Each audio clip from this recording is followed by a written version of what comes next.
what I got right here is this is a wall. You could call it a balloon frame wall, or it's a balloon frame gable, or a rake wall. But either way, if you have to build a gable wall, even a small gable wall, and you calculate or you do this detail here where this is actually a bottom plate, and these two plates essentially become you nail down through, well, you nail this one on first, nail here, and then get a nail in this one in order to tie these walls together. So this is the top plate, the double top plate. And then there's no plates here. This is, I just drew that. That's nothing right there. But so that's the plates. And then the studs, you'd have an end stud here. And then this stud is going to be, you can run this through here and have a hook here or a notch here if you want. And then your short point would start here and then go up from there. And I can easily just make a top, I can put plates here and I can run gable studs.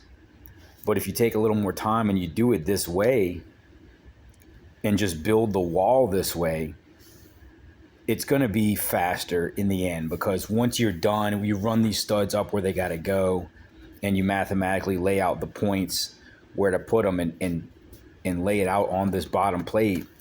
Then you just build the wall. And if you're one person, then it's not a terribly high building. Then you can just, get a post or one stud out here at the top. This is really short right here, but it would extend several feet. You get the one stud and nail it off, brace that one, and then come back and fill these studs in. So then you're balloon framing this wall essentially. So this mark up here, this is the normal rafters. This is the plane of the next rafter. There's not going to be a rafter on top of this rake wall. What you would have is, try to see where I'm writing here. What you'd have is a 2x4 or whatever framing member you want, usually 2x4, and that's going to lay on top of these at 16 or 24 centers or whatever you want to do. And it's your outrigger or your lookout, whatever you want to call it. But that's going to go from this rafter and cross over this one, coming, out toward your barge rafter. And then you can nail your barge rafter onto this instead of it being flat the other way. It's just going to be stronger. I think they call them a drop, a drop gable. This is in my mind, this is way stronger right here. It's way better framing than just setting that rafter on edge and notching into the rafter. So this little detail here, you're still going to keep it, whatever this plumb cut is. So if I did a top plate and I did a plumb cut, all I would do is I would just measure from here down 1.5 and just level cut it at the bottom. And that's just going to sit on top of this bottom plate here, right? Now to get your layout, because we use plywood, so it's going to be 8 feet or 4 feet across. Now we need to know where this breaks at the angle in order to lay out our stud, our long point. So one of two ways, we're going to have to know what this whole plumb cut's going to be, and then subtract that from the height here,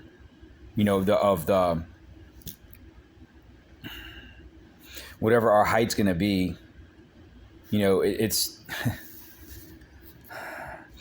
a better way to do it, in my opinion, is to get this point. You calculate out to this point from all the way from the edge of the building, and then we have the height to here. And then subtract from this one you're gonna go backwards, and it's gonna give you the we know this is gonna be an 8-foot wall, but you're gonna subtract from you know you're gonna calculate that rise here from this one, and that give you this point, which if you look very closely, it's not exactly, you know, depending on the pitch, it could be a little further down. It might be just a little bit of distance you need to drop down off that 8 foot, right? So this is just like a 16th, but some of them are more. So you need that in order to come and then turn around and calculate from there, going up that rake. You're going to calculate the diagonal of your 16 or your 2 foot increments. And what that does, so from here, if I pull 16 inches this way, then that's my center. But so I'm going to need 15 1/4 to get my, or 16 3/4, and that's going to be my long, right? So you whatever way you want to mark it, you can mark it your long point, and then you know go from there, whatever that measurement is going up. But in order to be able to cut the stud heights, you would need to start at this point and then add the difference as you go up. So that whatever that rise is, that 16 inches is going to rise this much. You could do this with a framing square too. You could step it off. The math to me is a little easier to just sit down and bang the numbers out if you know what you're doing. You have to know your starting points. So, this one gets complicated because it's where you're starting from. From here, I would know I'd have to calculate all the way up to the top. And then whatever this drop is, once I put the 2x4 on there, it gives me kind of like my heel here.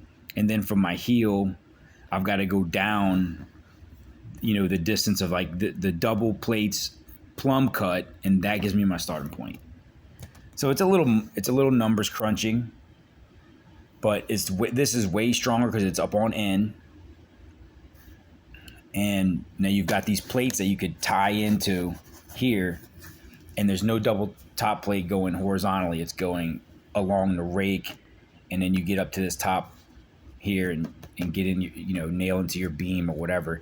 And then you're going to have that last jack is going to sit snug against, it's going to cap that, encase your post. So I put a post under these two or a double, and then I have a jack on the side, bam, so there you go.